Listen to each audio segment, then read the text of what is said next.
Dinala ng pamahalaang panlalawigan sa pangunguna ni Gobernador Amado Pogi I. Espino III ang Abig Pangasinan Caravan sa Barangay Pasibi sa bayan ng Orbistondo. Parte ng nasabing caravan ang Abig Laman at Barangay o Kalusugan Caravan, handog ang libreng serbisyong medikal, pagbibigay ng libreng gamot at bitamina. Sa kay Ago dyan, so Abig Laman, libre po check-up, walay minor operation.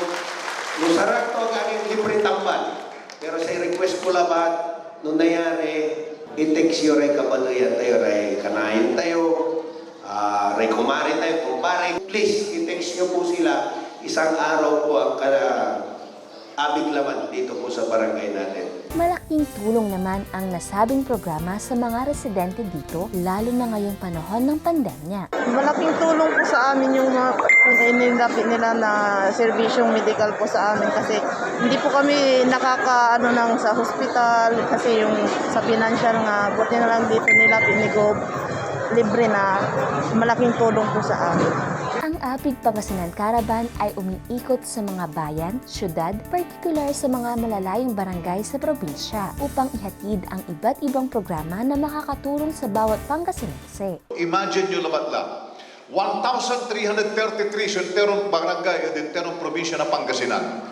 No amid wa kilad dya, labay to ni babaga, amid wa matla damin ganagana, umbabatikla at masulok niya 2,000. Batik ke pawil-pawil so Abig Pangasinan sa panangitar na sa serbisyo sa rayong balay.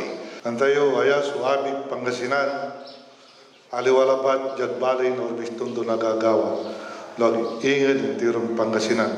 Handog din ng Abig Pangasinan Caravan ang Kalinisan Caravan kung saan bibilhin ng pamahalaang panlalawigan ang mga plastik na basura na papalitan ng grocery items at school supplies. Karagdagang pangkabuhayan o cash for work, information desk ng tulong sa pagsasanay at trabaho, livelihood assistance program, palengke caravan, veterinary medical mission at pagpapamahagi ng mga agricultural and fishery inputs bilang suporta sa food production program. Naroon din sa nasabing programa sina Orbistondo Councilor Walter Balolong, Orbistondo former Vice Mayor Heidi Pacheco, Barangay Chairman Norman Tamundong, mga department heads sa Kapitolyo at iba pa. Dito po tayo upang ma-receive po natin, maramdaman po natin ang isa po sa napakagandang programa ng ating probinsya headed by our Governor Pogi, ang Abig Pangasinan.